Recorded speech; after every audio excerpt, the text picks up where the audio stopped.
आपने देखा होगा जो मुंबई पुलिस अधिनियम 1950 है, वो जो है उसके अंदर ऐसा है ना कि ये जो कलम जो है 55, 56, 57 ये ब्रिटिशकालीन कलम है। इसके अंदर ऐसा होता है इस कलम में कि कोई भी, अभी हमने ज़्यादातर पीड़ित हमारे समाज के दलित और मुस्लिम जो अल्पसंख्यक लोग पीड़ित है, तो मुद्दा ऐसा होता है इसमें पुलिस क्या करती है कि किसी भी जब जैसे उनका कोई मतलब कोई जो एरिया कोई कार्यकर्ता होता है जो एक्टिव होता है, इनको मतलब इनके हर चीज़ में अंकुश लगाता है या कुछ है या छोटी मोटी अगर कुछ होता है, तो इन लोग क्या करते हैं ऐसे लोग के ऊपर जो रिकॉर्ड निकाल के जूना पुराना रिकॉर्ड निकाल के उसके अंदर क्या करते हैं ये लोग 2 विटनेस, मतलब ऑन कैमरा विटनेस बोलते हैं, ऑन कैमरा विटनेस ऐसा लेते हैं कि इसने मुझे 5,000 मांगा, इसने 10,000 मांगा, ऐसा बोल के इन लोग प्रपोजल डालते और ऐसे लोग को इन लोग एक्सटेंड करते, मतलब इन लोग अपना रास्ता साफ करते या कभी पैसे लेके भी इन लोग करते। लेकिन वो जो अधिनियम में जो विटनेस इन लोग लेते हैं, 2 विटनेस लेते हैं, ऑन कैमरा लेते हैं, उसको इन लोग ना जब डीसीपी के सामने जब केस चलता है तो ट्रायलेबल नहीं बोलते। तो जो अगर आपके खिलाफ विटनेस है तो उसको ट्रायलेबल होना चाहिए। तो जो विटनेस एक्ट का रूल है, हाईकोर्ट ने इस बारे में पहले भी बहुत बार मतलब इनको मतलब ये दिया है कि ये जो मुद्दा है जो विटनेस को ट्रायल करना देना चाहिए, इसके लिए जब इन लोग तड़ीपार करते हैं तो हाईकोर्ट में जाके ज़्यादातर मुद्दा कैंसिल हो जाता है। खाली बॉडी ऑफेंस रहेगा या कोई गुंडा रहेगा, बहुत बड़ा गुंडा, नामचीन गुंडा रहेगा, ऐसे लोग का मतलब अप्लीकेबल रहता है। बाकी सबका ऐसा होता है कि जैसे ही इधर ऑर्डर होता है तो 6-7 महीने के अंदर कैंसिल हो जाता है।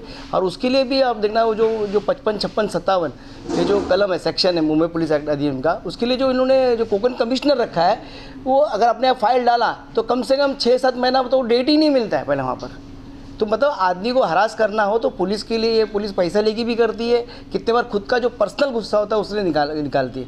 तो मेरा बोलना है कि जो 55, 56, 57 है, इसको मतलब उसको अमेंड करना चाहिए, उसको रद्द करना चाहिए। उसकी जगह पे जो सोसाइटी में ऐसे लोग जो है जिसका मतलब जो मतलब कि ऐसा क्राइम करते हैं या कुछ करते हैं, उसको सुधारना होना चाहिए, उसको चेंजेस लाने चाहिए, उसको कुछ काउंसलिंग करना चाहिए, ऐसा होना। तो इसलिए मैं बोलता हूँ कि जो अगर अधिनियम मेंटेन करते हैं तो ये जो विटनेस इन लोग रहते हैं उनको एग्जामिन करने का मौका मिलना चाहिए डीसीपी के सामने। नहीं तो ऐसा किसी का भी कोई भी आदमी, जैसे मैं हूँ या किसी का आप ऑन कैमरा ले लो कि 5,000 मांगा और उसका दिखाएंगे ही नहीं, वो लास्ट तक शो ही नहीं करेंगे। तो विटनेस अगर हम लोग एग्जामिन नहीं कर पाएंगे तो सच है झूठ कैसे मालूम पड़ेगा।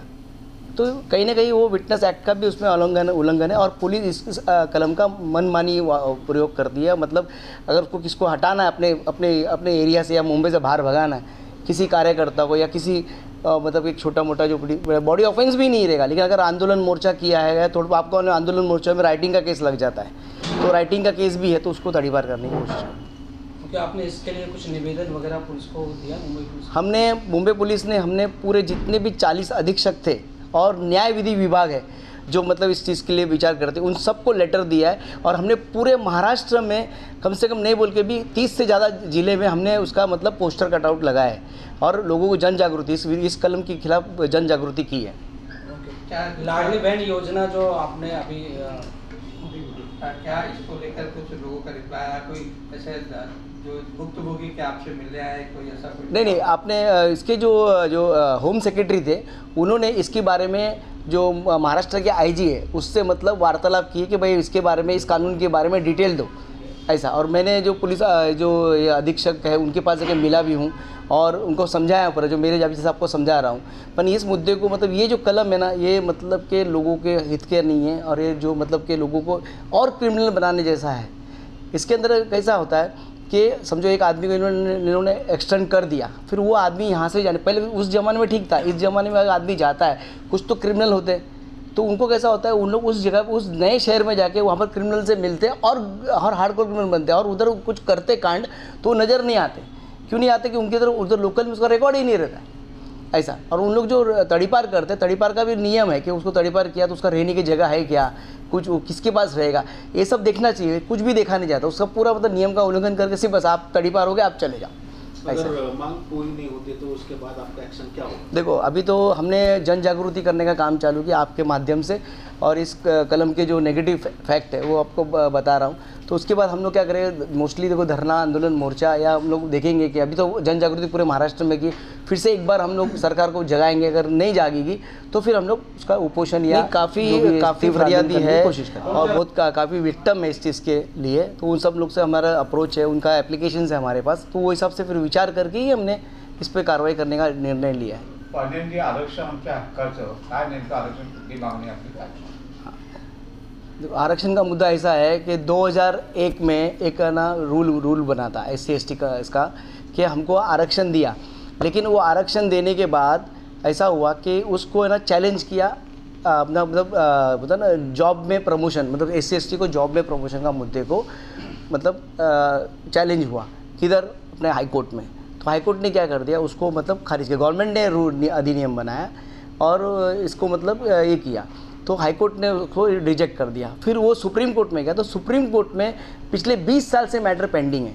उसके अंदर मतलब जो प्रमोशन में आरक्षण जो मिलना चाहिए वो मुद्दे के लिए उधर गया है, उधर पेंडिंग है। लेकिन बाकी जो चीज़ है SC/ST के समाज का जो मिलना चाहिए वो उस एक मुद्दे के लिए सुप्रीम कोर्ट में उसमें रुका के रखा है। तो उसके लिए पूरा मतलब वो अधिनियम ही बना नहीं, मतलब 20 साल हो गए, 20 साल 20 ईयर्स। तो रूल बुक बनना चाहिए, मतलब आपको आरक्षण दे दिया पर रूल बुक नहीं है। हमने इसके बारे में पूरे जो होम सेक्रेटरी और SC/ST कमीशन के पास भी हम गए और उधर हमने उधर फाइल किया SC/ST कमीशन ये मुद्दे के बारे में, उन्होंने भी ऑर्डर दिया है। सभी सरकार ऐसी है, इसलिए देखो ना आप पिछले जो है पिछले टर्म से देखो, पहले हाई कोर्ट में मतलब एक्चुअली स्टेट गवर्नमेंट ही गई है सुप्रीम कोर्ट इसको ये करने के लिए, लेकिन वहाँ पर पेंडिंग 14 साल से 14 ईयर्स सुप्रीम कोर्ट में, और वो भी इतने बड़े समाज का मुद्दा। वो भी अलग अलग पार्टी जो है हो सकती है पेंडिंग होने का मुद्दा, नहीं पेंडिंग होने का मुद्दा मतलब कहीं ना कहीं ना उसको ठंडे बस्ते में डाल कर ही रख रहे। मैं बोल रहा हूँ ये जानबूझकर हो रहा है हमारे साथ, ये जो अत्याचार ये अन्याय हो रहा है, हमको रूल बुक के सब रूल नहीं मिल रहा है, क्योंकि इससे हमारा मतलब उद्धार होगा, हमको उसका फ़ायदा पहुँचेगा, इसकी वजह से खाली दिखाने के लिए सब ये मराठा का आरक्षण दे रहे, फिर वो स्टे नहीं हो चल नहीं पा रहा है। वैसा उसी तरह हमको भी उन्होंने आरक्षण दिया है, लेकिन उसका कोई मतलब रूल बुक नहीं बना है और कुछ नहीं बना, मतलब ये सरकार मतलब नहीं चाहती, ऐसा है मेरा बोलना है। कोणत्या आरक्षणाबद्दल आपण स्पष्टपणे बोलू? जो अधिनियम 2001 में जो नियम बनाया और 2004 में का जो मतलब ये अधिनियम, उसके बारे में बोल रहा हूँ मैं, जो ऑलरेडी 2004 में हमको आरक्षण दे दिया है।